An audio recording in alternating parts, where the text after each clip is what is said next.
Hi. Have you been planning on watching the Oscars 2024 on March 10th, hosted by Jimmy Kimmel? Well, if you have, then stop.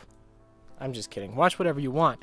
But today I'm going to lay out a few reasons why the Oscars just aren't worth your time.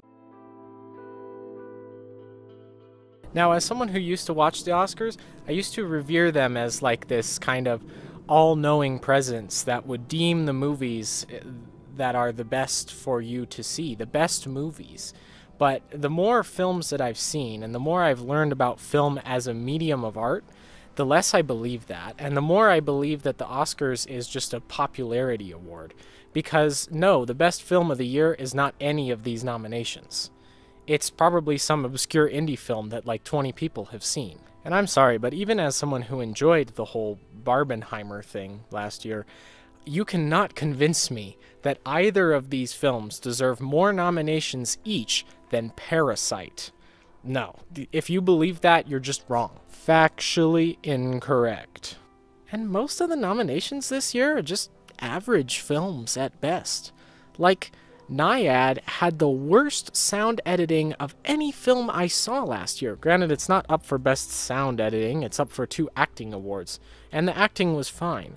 But it's just another example of, in my opinion, films this year that would not have even come close to being in the Oscars 10 years ago. And the more that I think about the concept of the Oscars and other film awards such as the Oscars, like the BAFTAs or the Emmys or for music the Grammys, the more I realize that all of them are based around awarding popular media accolades where many people tune in to have their preferences and opinions validated.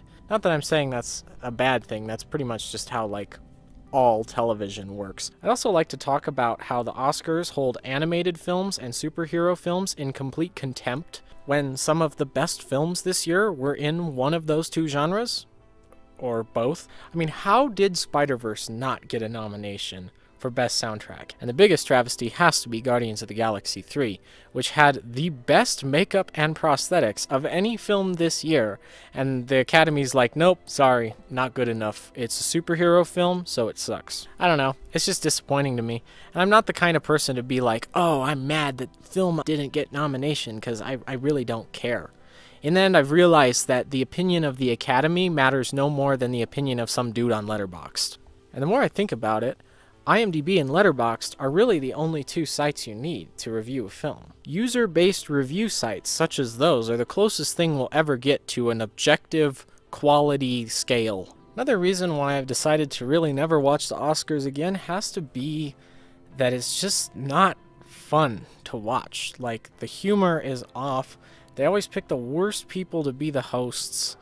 Hosting the Oscars is even harder than being a woman. Shut up! I think a better use of your time, instead of watching the Oscars, is definitely going to be just putting on something that you actually gain enjoyment from.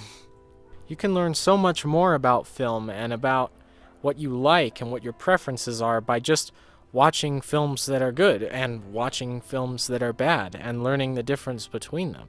I think it's stupid to have a bunch of critics at some academy tell you what films are good and what films are bad. I've seen several films that won Oscars that are just bad movies.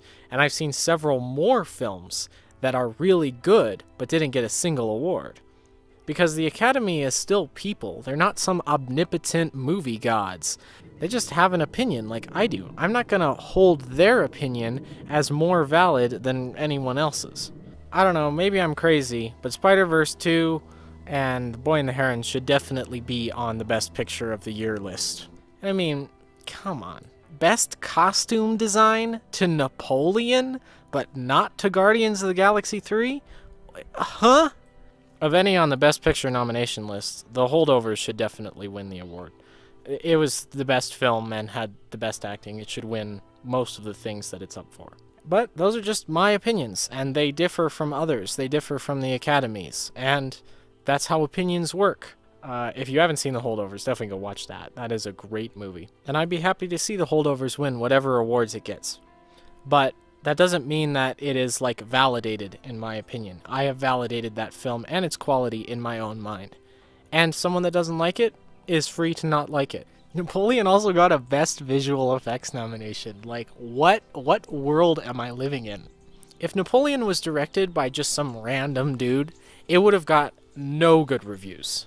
But it's Ridley Scott, and he made Blade Runner like 40 years ago. So this absolutely unhinged video has now laid out the reasons why I will not be watching the Oscars, and many of the reasons why I don't think they are worth watching anymore. So instead, I have decided to binge the entire Lord of the Rings trilogy this weekend, and if I get through all of the Lord of the Rings films, I will maybe watch the Hobbit films.